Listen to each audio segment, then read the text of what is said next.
देखिए, आज क्लास 10 का ज्योमेट्री में समरूप त्रिभुज के बारे में आज पढ़े। ये सब थेल्स के द्वारा ही दिया गया है। जैसे इससे पहले थेल्स प्रमेय पढ़े हैं, यह भी थेल्स के द्वारा ही रिलेटेड है। समरूप आकृति, समरूप बहुभुज, समरूप त्रिभुज, ये सब के विषय में आज पढ़।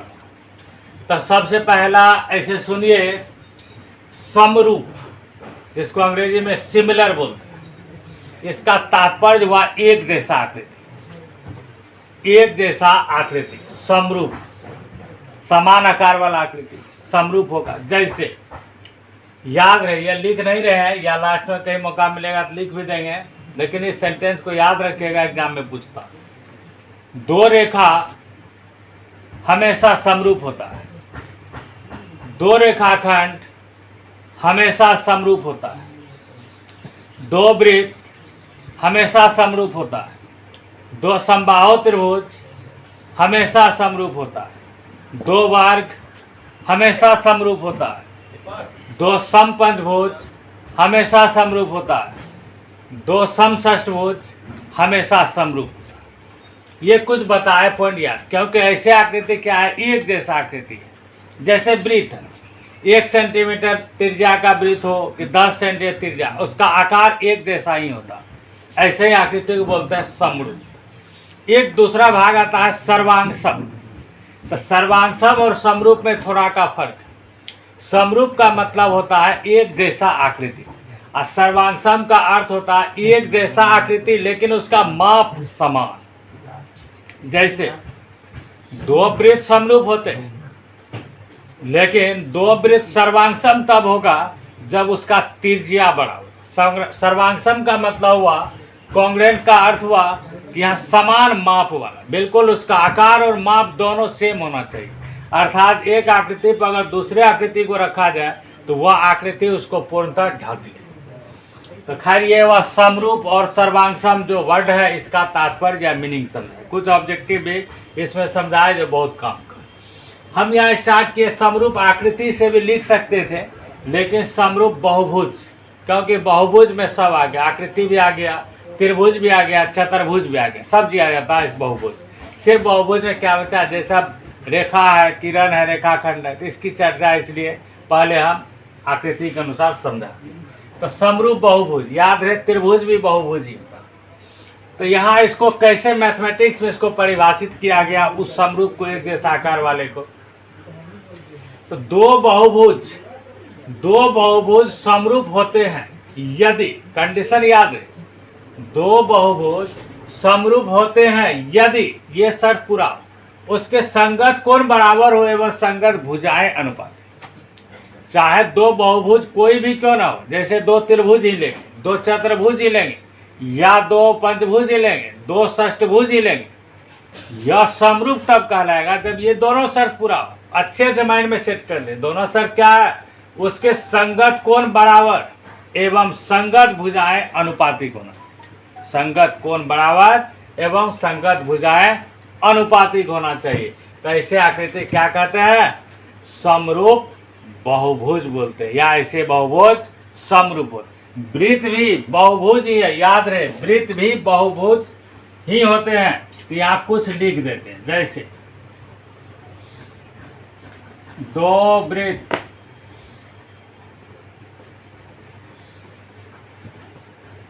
समरूप होते हैं, हमेशा भी लिख सकते हैं, दो वृत्त हमेशा समरूप होते हैं।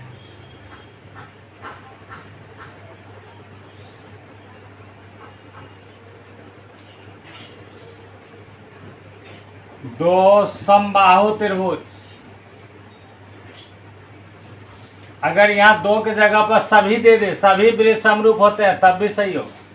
सभी समबाहु त्रिभुज दे तब भी सही हो। दो समबाहु त्रिभुज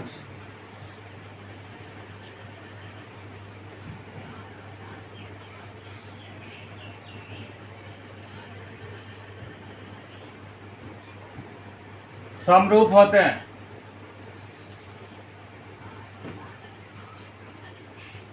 दो वर्ग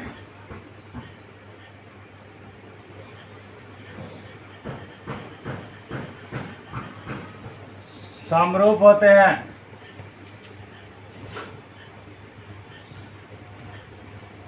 दो समषष्ठभुज।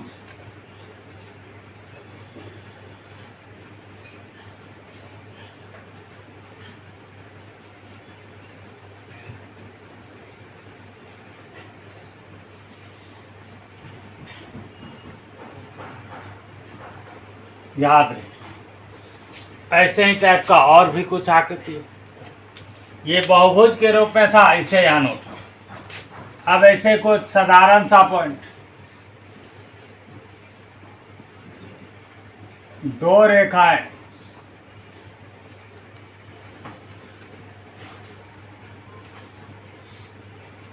समरूप होते हैं।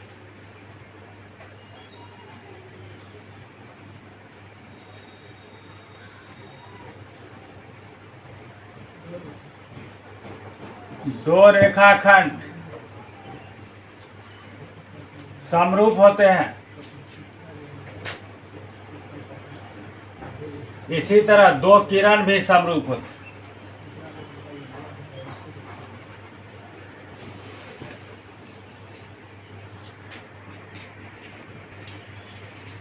ये सब बता, बहुत सारा ऑब्जेक्टिव भी बता। इसी में कंडीशन देखिए, सर्वांगसम इसके बाद इसमें जानना है। पहले समरूप त्रिभुज भी एक बार डिफाइन कर लेंगे, इसके बाद हमें कुछ कंडीशन याद रखना होगा जो 9th क्लास से रिलेटेड है, तब इसका थ्योरम सब सिद्ध होगा। तो पहले एक बार इसको फिर रिपीट कर।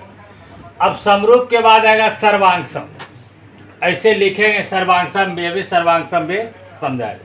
लेकिन रिपीट, सर्वांगसम का मतलब आता है आकार और माप दोनों बराबर। उसमें क्या होगा, जैसे दो वृत्त समरूप होते तो यहाँ सर्वांगसम में बदल जाएगा।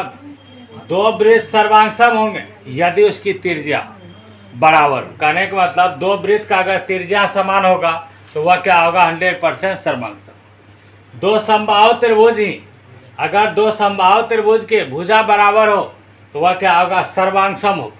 समरूप तो होगा ही होगा, लेकिन वह स्पेशल सर्वांगसम होगा।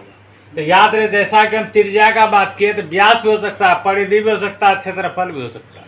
इसी तरह त्रिभुज में भी, समबाहु त्रिभुज में अगर परिमाण भी बराबर हो, क्षेत्रफल भी बराबर हो या ऊंचाई बराबर हो, तब भी वह सर्वांगसम ही हो। जैसे दो वर्ग समरूप होते हैं, सत्य है। दो वर्ग सर्वांगसम होंगे यदि भुजा बराबर हो या विकर्ण बराबर हो या परिमाण बराबर हो या क्षेत्रफल बराबर। लेकिन प्राय आएगा क्या, तो भुजा। वृत्त में क्या आएगा, प्राय तो त्रिज्या। दो समषष्ठभुज भी समरूप होते हैं।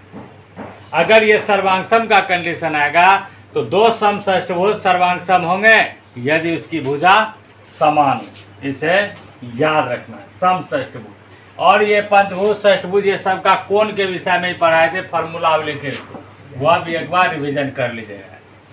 अब यहाँ समरूप बहुभुज पढ़ा है, लेकिन हमें अब इस आकृति ये ऑब्जेक्टिव जानना था, इसलिए ऊपर हमें एक्सरसाइज में जरूरत है समरूप त्रिभुज का। तब समरूप त्रिभुज क्या होता है डिफाइन यहाँ लिख देते हैं, लेकिन इसका काम फिर आगे बहुत दूर आगे है, क्योंकि पहले सर्वांगसम पीछे पढ़े। शर्त को याद करना होगा जो 9th में पढ़े थे, क्योंकि इसका इसमें यूज करें। इसमें समरूप त्रिभुज,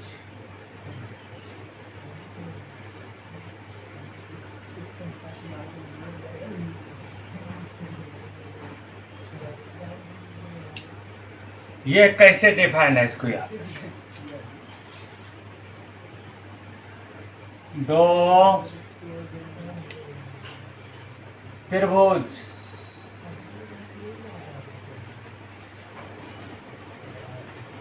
समरूप त्रिभुज होगा या कहलाता, जैसे दो त्रिभुज समरूप त्रिभुज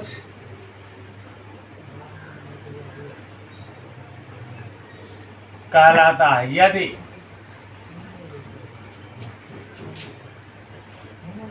इसके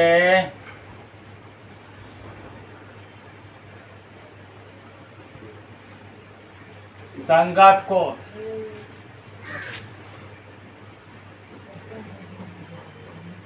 बराबर एवं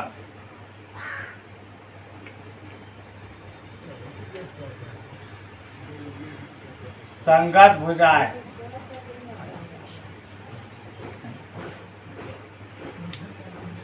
अनुपातिक हो।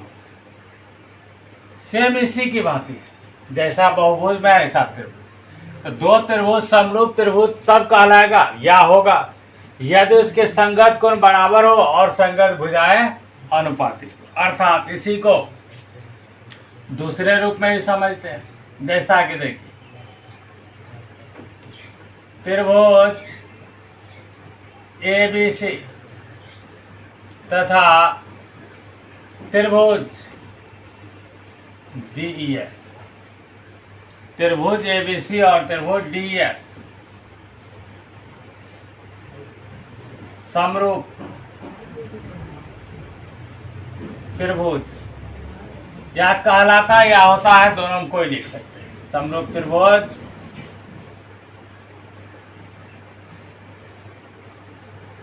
कहलाता है यदि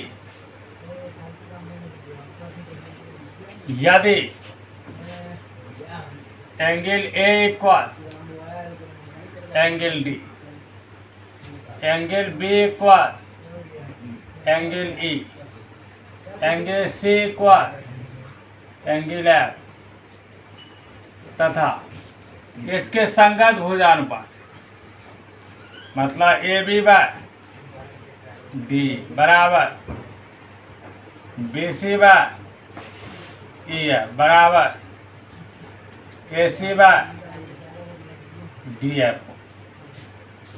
ये दोनों शर्त को पूरा करेगा तब दोनों त्रिभुज समरूप करेंगे। जैसा कि ABC DE, तो यहाँ A का संगत पार्ट है D और D का संगत भाग है, B का संगत भाग हुआ E का संगत भाग हुआ B, C का संगत भाग है F, C का संगत भाग E। ये तो सिर से दिखा है। एंगल A का संगत कोण हुआ एंगल D, एंगल D का संगत कोण हुआ एंगल B का संगत कोण एंगल E, एंगल E का संगत कोण एंगल C का संगत कोण F, एंगल F का संगत कोण। तो फिर यहाँ देखेंगे इसी तरह AB का जो संगत भुजा है वह क्या है DE, इस पिक्चर के अनुसार, और DE का संगत भुजा क्या है AB। BC का संगत भुजा जो है EF है और EF का जो संगत भुजा है वह BC, और फिर AC का जो संगत भुजा है वह है DF और DF का संगत भुजा है AC। इसे अच्छे से याद रखेंगे, यह समझने लायक हो। तो इसीलिए देखिए A का संगत भाग D बराबर, B का संगत भाग E बराबर है, C का संगत भाग F बराबर, और AB के संगत भुजा D है, यह अनुपातिक। BC के संगत भुजा EF है, पातिक है। AC के संगत भुजा DF। तो दो त्रिभुज समरूप होने के लिए ये दोनों शर्त पूरा करना चाहिए। इसका डिफिनेशन हुआ या पहचान। दो त्रिभुज समरूप तब होगा जब उसके संगत कोण बराबर हो और संगत भुजाएं अनुपातिक हो। त्रिभुज सर्वांगसम त्रिभुज, इस समरूप जो इसे पढ़ेंगे समरूप त्रिभुज के बारे में, इसमें हमें 9th क्लास के सर्वांगसम के कुछ शर्त का प्रयोग करना। तो यह शर्त को समझाते हैं कैसे इसका शर्त क्या है और किस कंडीशन का प्रयोग किस दशा में होगा, इसका डिवीजन। सबसे पहले सर्वांगसम। सर्वांगसम का मतलब ऐसे समझिए शॉर्टकट में, बराबर 100% बराबर, दो आकृति 100% बराबर।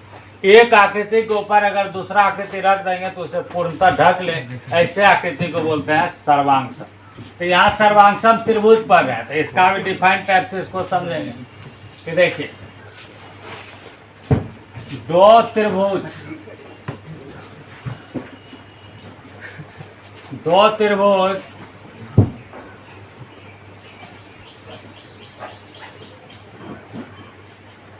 सर्वांगसम त्रिभुज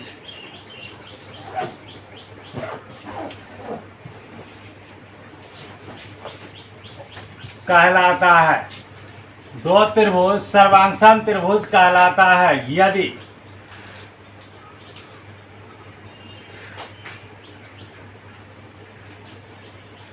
उसके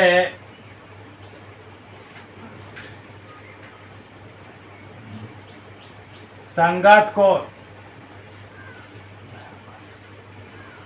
बराबर एवं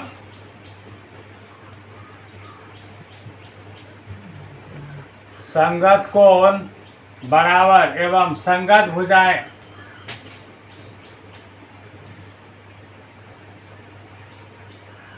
भी बराबर।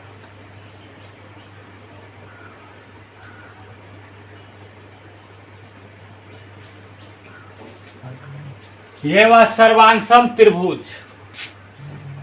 याद रहे, दो त्रिभुज सर्वांगसम तब होगा जब उसके संगत कोण एवं संगत भुजाएं बराबर।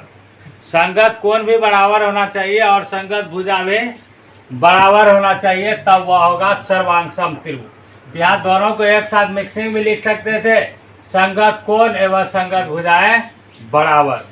अलग अलग लिख दिए क्योंकि समरूप पढ़ा है तो दो कंडीशन यहाँ भी स्पष्टीकरण है, वह इससे क्या हो गया, पूरा फ्रेश हो गया। और ऐसे सर्वांगसम का तात्पर्य समझो, तब इसको त्रिभुज के रूप में समझाते हैं, जैसा कि त्रिभुज ABC तथा त्रिभुज DF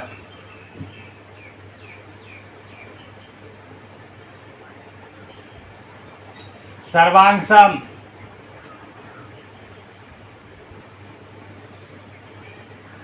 कहलाता है यदि एंगल ए, इसका संगत भाग है एंगल डी। देख लीजिए, एंगल ए बराबर होना चाहिए, एंगल बी एंगल ई बराबर हो, एंगल सी बराबर एंगल एफ हो, तथा ए बी के संगत भुजा है DE बराबर, BC के संगत भुजा EF बराबर और AC के संगत भुजा DF। ये हुआ सर्वांगसम त्रिभुज की, जैसा कि ABC DEF।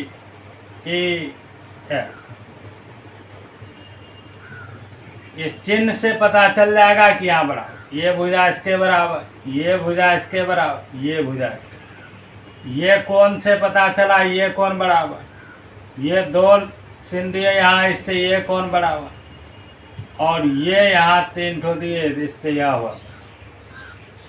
इस तरह से यह तीनों सब एक दूसरे के बराबर, यह हुआ सर्वांगसम। अब उसी तरह ये तो हुआ सर्वांगसम त्रिभुज। सर्वांगसम बहुभुज भी होगा, सर्वांगसम आकृति भी होगा। तो कुछ उदाहरण ऐसे याद रखें। रेखाखंड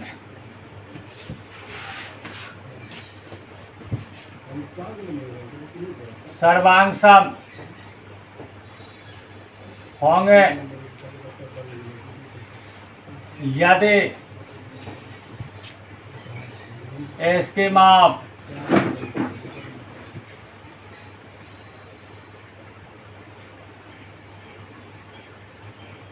समान। फिर नेक्स्ट देखिए,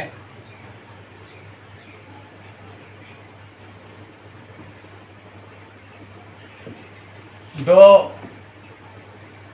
वृत्त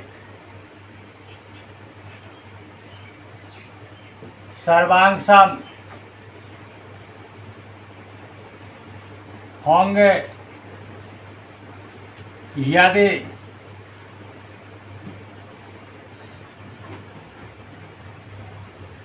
इसकी त्रिज्या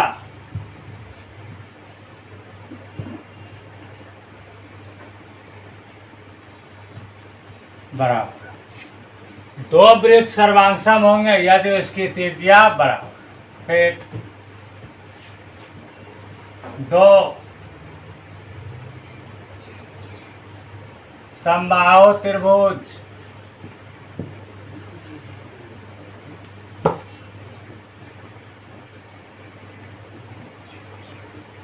सर्वांग सम होंगे यदि भुजा समान, यदि इसकी भुजा समान। उसी तरह दो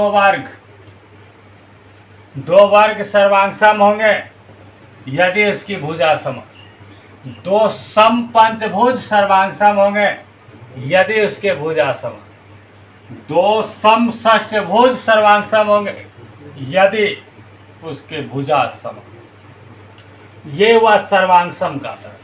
अब जानेंगे 9th क्लास में जो हम लोग पढ़े हैं सर्वांग सम के शर्त। तो सर्वांग सम के शर्त में एक आता है अभिगृहित, जिसको अंग्रेजी में एक्जियम और स्वयं सिद्धि या अपने आप में कथन सत्य होता है। इसी अभिगृहित की मदद से प्रमेय साबित किया जाता है। प्रमेय मतलब ऐसा कथन जो सत्य हो लेकिन अभिगृहित की मदद से साबित किया जाता, प्रमाणित किया जाता, उसको प्रूव किया। तो सर्वांग सम में भी कुछ अभिगृहित है और प्रमेय। एक अभिगृहित है और बाकी सब प्रमेय। तो पहले अभिगृहित ही लिखते हैं सर्वांग सम का, और इस अभिगृहित का प्रयोग उसी में छिपा हुआ डिफाइन में। तो सबसे पहला यहाँ सर्वांग सम का सबसे पहला कंडीशन यहाँ वह लिखते हैं SAS,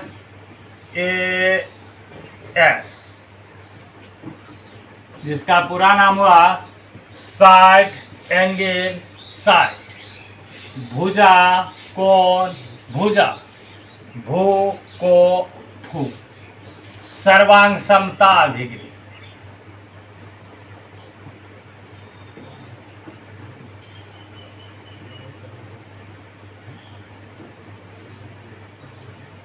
अभिगृहित। अब इसका स्टेटमेंट समझाते हैं, लिखने की जरूरत नहीं है, फोटो बना करके इसे समझा दिया जाएगा। और स्टेटमेंट इसी लिखावट में छिपा हुआ, इसलिए 10th के स्टूडेंट के लिए जरूरी नहीं कि आप पूरा लिखा। 9th में पूरा लिख दिया जाता है, वहाँ के फर्स्ट टाइम होता है, ज्यामिति हार्ड लगता है। तो यहाँ हम लोग आसानी से बार बार यहाँ सुनिए या रिवर्स करके बार बार सुनिएगा, अपने आप या धीरे धीरे याद। देखिए SAS, एस का मतलब या साइड हिंदी व भुजा, ए का मतलब एंगल, इसका हिंदी व कोण, फिर एस साइड भुजा। SAS सर्वांग समता अभिगृहित का अर्थ हुआ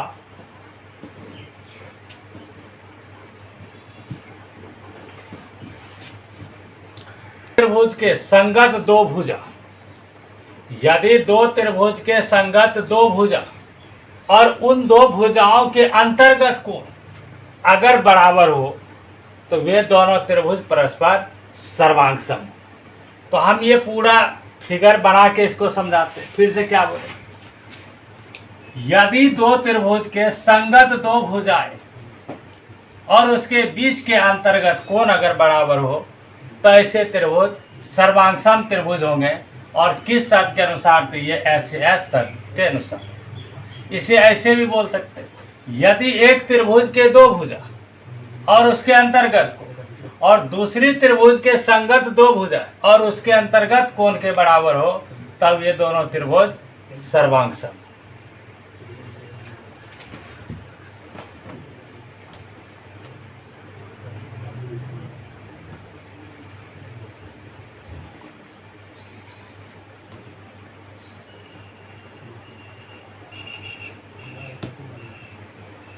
जैसे आप पिक्चर, इसका क्या तात्पर्य? इसके ये साइड और ये साइड और इसके ये साइड अगर बराबर है और इन दोनों भुजाओं के अंतर्गत कोण, मतलब इन दोनों भुजाओं के द्वारा जो यहाँ अंतर्गत कोण है बना वो अगर बराबर हो तो यह हुआ SAS। कहने का मतलब जिस दो भुजा का जिक्र किया गया है उन्हीं दोनों भुजाओं के बीच का कोण बराबर होना चाहिए, तब यह शर्त कहलाएगा SAS। मतलब एक त्रिभुज के दो भुजाएं, तो दो भुजाएं ABAC, इसके अंतर्गत कोण मतलब इसमें E। दूसरे त्रिभुज के संगत दो भुजाएं मतलब ए बी के बराबर डी, ए सी के बराबर डी है, और उन दोनों भुजाओं के अंतर्गत कोण बराबर हो तो ये दोनों त्रिभुज सर्वांग सम त्रिभुज। मतलब ये क्या हो गया, सर्वांग सम। ऐसे ये दोनों त्रिभुज सर्वांग, ये सर्वांग सम के चिन्ह याद रहे, ये दोनों सर्वांग सम हो गए। अब कैसे हुआ तो यहाँ एक बार स्पष्टीकरण भी कर दे। इन दोनों त्रिभुज में, त्रिभुज ए बी सी तथा त्रिभुज डी ई एफ, चूंकि चिन्ह दिए हुए हैं तो इसके अनुसार हमें क्या मालूम हुआ, या ए बी या किसके बराबर है, डी।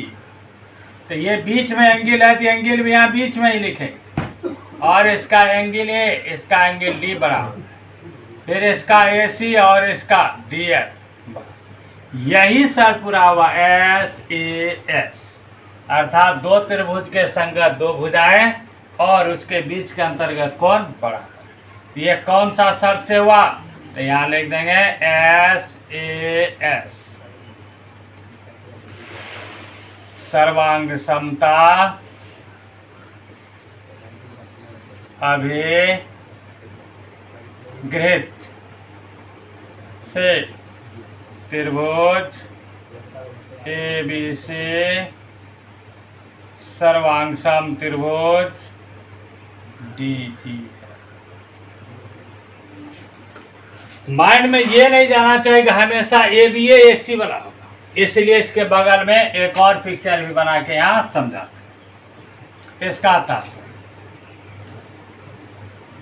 एक त्रिभुज यहाँ बनाए, इसका नाम भी ए बी सी ही रखे, फिर यहाँ त्रिभुज बनाए, इसका नाम भी डी ई एफ। लेकिन इसे समझाना है हमें अच्छे से। या ए बी भुजा अगर डी के बराबर है तो फिर ये भुजा इसके बराबर हो सकता, अगर वो नहीं तो ये हो सकता। तो याद रहे, अगर ऐसा हुआ तो इन दोनों भुजाओं के बीच का कोण ये बराबर होना चाहिए। अगर ऐसा नहीं हुआ तो ये एस एस नहीं कहलाएगा, ऐसा ही होना चाहिए, जो दो भुजा बराबर होगा उसके बीच के अंतर्गत कोण बराबर होगा, तब ये दोनों त्रिभुज सर्वांग सम हो। तो इसमें क्या लिखेंगे, तो त्रिभुज ए बी सी तथा त्रिभुज डी ई एफ में ए बी के बराबर क्या है, डी सी। यहाँ फिर सजावट में भी यहाँ ये एंगल बीच में ही लिखा जाएगा, यह एंगल ई, और बी सी बराबर ई, तब ये कहलाया फिर वही S A S. S A S सर्वांग समता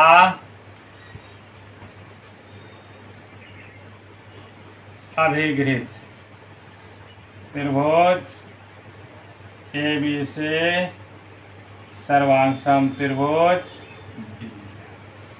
अर्थात इसे की जरूरत हमें समरूपता में पड़ेगा। तो ये समझाए सर्वांग समता का एक भाग जो कि अभिगृहित है, इसे सिद्ध करने की जरूरत नहीं पड़ता, ये अपने आप में सत्य है। अर्थात जब भी हमें दो त्रिभुज में ऐसा शर्त मिलेगा कि दो संगत कोण बराबर, दो संगत भुजा बराबर हो और उसके अंतर्गत कोण बराबर हो, तो वे दोनों परस्पर सर्वांग सम त्रिभुज होंगे, जिसे एस कंडीशन से लिखें। अब इसी तरह इसका और भी शर्त आप देखिए, अब जो आएगा वो प्रमेय।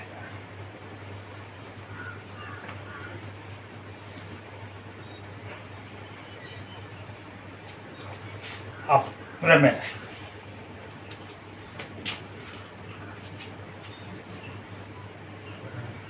प्रमेय का शर्त है यहाँ A S A angle side angle, यह हुआ इसका था कि अगर दो त्रिभुज में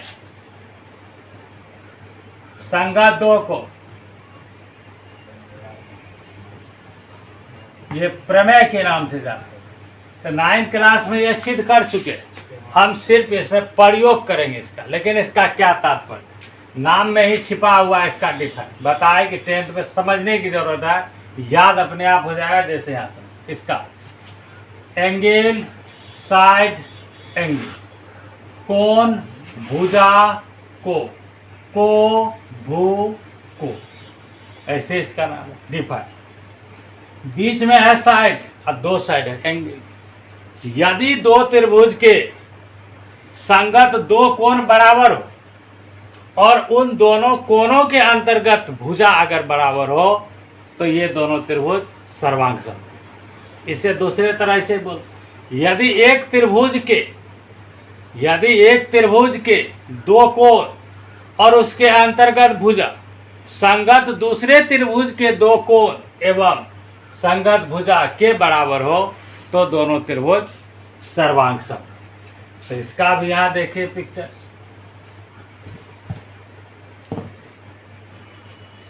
ए बी सी,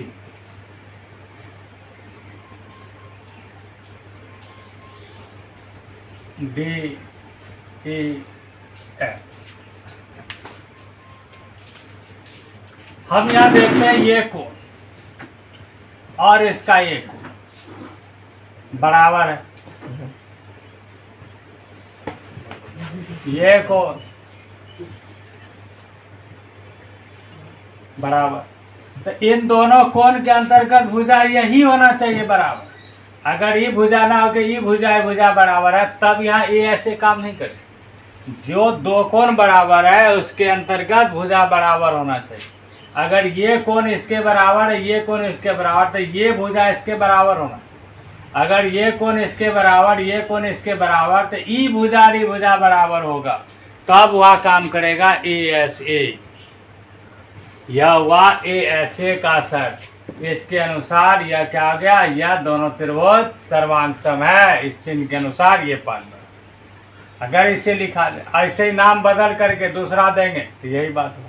तो ASA का तात्पर्य समझ में, अर्थात 2 त्रिभुज में क्या होता है, तो 2 कोण बराबर होता है और उन दोनों कोणों के अंतर्गत जो भुजा होता है वह भी परस्पर बराबर हो। तो इसी दशा में से ASA सर्वांग समता प्रमेय कहा जाता है। इसे सिद्ध करना, और इस तर्क के अनुसार ये सर्वांग सम होता। अब एक चीज और समझ, 2 ठो तब तक पढ़ा है, अभी और भी पढ़ाया जाएगा। अगर दोनों त्रिभुज सर्वांग सम हो जाए, अगर दोनों त्रिभुज सर्वांग सम हो जाए, तो यहाँ एक चीज देखिए, 3 शर्त से दोनों त्रिभुज सर्वांग सम होते हैं। इसमें भी देखिए 3 शर्त है, 2 भुजा 1 कोण। इसमें भी देखिएगा तो 2 कोण 1 भुजा, 3 भाग से सर्वांग सम होते हैं। लेकिन त्रिभुज में टोटल कितने होते हैं, 6 भाग, 3 कोण और 3 भुजा। तो बाकी जो इसका 3 और भाग है वह क्या होता है, वह भी बराबर होता है।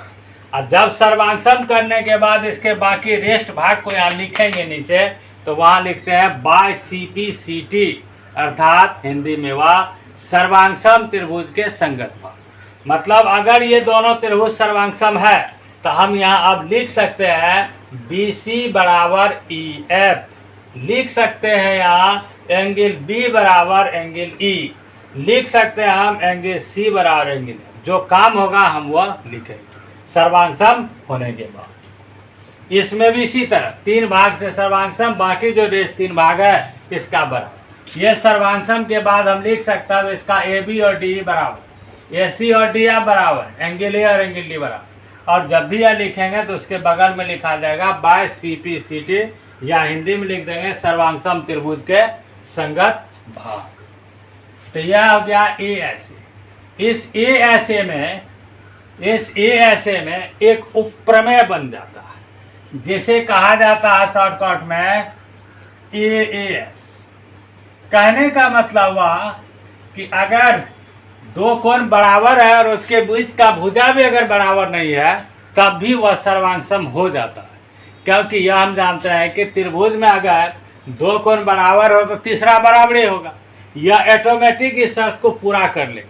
इसलिए इसमें यह उपप्रमेय भी एक दिया हुआ है, लेकिन हम लोग 10th में इसका प्रयोग नहीं करेंगे। ऐसे समझा है कि AAS भी होता है, लेकिन यह प्रमेय नहीं है, उपप्रमेय। इस पर भी सर्वांग सम होता है और हो जाएगा।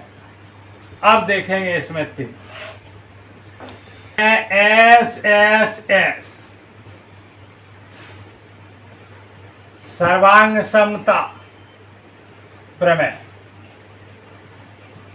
ये वह एस एस एस सर्वांग समता प्रमेय नाम है साइड साइड साइड। इसका अर्थ है कि अगर दो त्रिभुज के संगत तीनों भुजाएं बराबर है तो वे त्रिभुज परस्पर क्या होंगे, सर्वांग सम होंगे। ये तो सबसे आसान है, इसका लेंगे।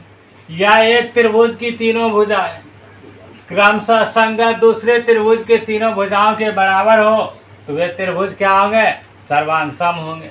यही सेंटेंस है इसका। तो देखिए इसका, एक त्रिभुज ए बी सी, दूसरा त्रिभुज यहाँ लिए डी ई एफ। इसमें क्या है कि ए बी के बराबर डी ई है, बी सी के बराबर यहाँ ई एफ है, ए सी के बराबर डी। ये किस शर्त को पूरा किया, triple S S S S. ये तीनों भुजा बराबर है, इसलिए ये दोनों त्रिभुज सर्वांग सम होंगे। ये दोनों त्रिभुज सर्वांग सम। अगर लिखने का तरीका इसकी तरह देखेंगे, इसमें नहीं लिखे आसान था, ये भी आसान है, फिर भी यहाँ लिख दे।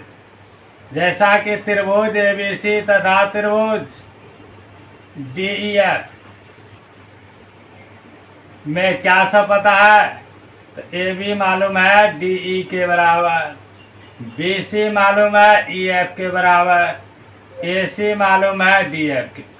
तो यह एस एस एस सर्वांग समता प्रमेय से क्या हो जाएगा, ये त्रिभुज ए बी सी सर्वांग सम त्रिभुज डी ई एफ। और जब ये सर्वांग सम हो गया तो लास्ट में जो समझाए थे लिखते हैं, तीन भाग से सर्वांग सम।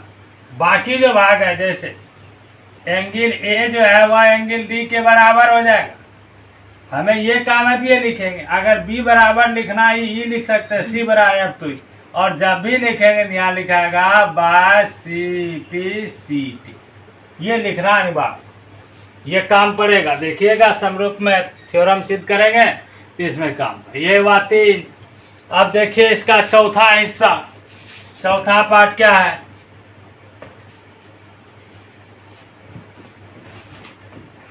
RHS सर्वांग समता प्रमेय। ये समझेंगे क्या, तो इसका फुल ले आर है राइट एंगल ट्रायंगल, एच मतलब हाइपोटेनस कर्व, एस मतलब साइड, मतलब समकोण त्रिभुज। RHS का तात्पर्य होता है सिर्फ समकोण त्रिभुज। यदि दो समकोण त्रिभुज में, अगर दो समकोण त्रिभुज में कर्ण और उसके संगत एक कोई भुजा अगर बराबर हुआ तो ऐसे दो त्रिभुज क्या होता है, सर्वांग सम। देखिए पिक्चर से समझिए। एक समकोण त्रिभुज ये बनाए जिसका नाम रखे ए बी सी, यहाँ नहीं। दूसरा समकोण त्रिभुज फिर यहाँ बनाए, इसका नाम रखे डी, यहाँ भी नहीं। ई तो कर्ण फिक्स, ई तो बराबर होगा, तब हुआ एच। आर खत्म, समकोण त्रिभुज एच। अब ये भुजा इसके बराबर हो या ये भुजा इसके बराबर, या ये भुजा इसके बराबर हो या ये भुजा इसके बराबर, या ये भुजा इसके बराबर, तो नाम तो जरूर बदलेगा, लेकिन जैसा नामांकन किया है इसके अनुसार या तो ए बी डी के बराबर या बी सी ई एफ के बराबर, कोई ऐसा होना चाहिए। तो इसी को कर देते हैं।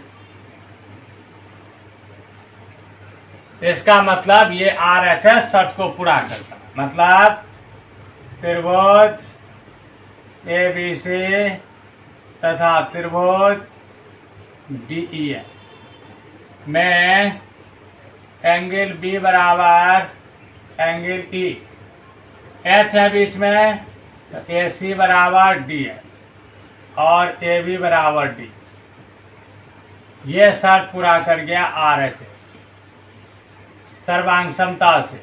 ये दोनों त्रिभुज क्या हो जाएगा, परस्पर सर्वांग सम हो जाए। ये व सर्वांग सम के सभी शर्त, ये चारों शर्त हमें याद रहना चाहिए, तब हमें समरूप आसानी से समझ में आएगा। तो यह जरूरी नहीं कि चारों काम हमें इसमें से कम का ही पड़ेगा, लेकिन चारों को प्रैक्टिस की। अब आए समरूप आधारित थ्योरम। क्या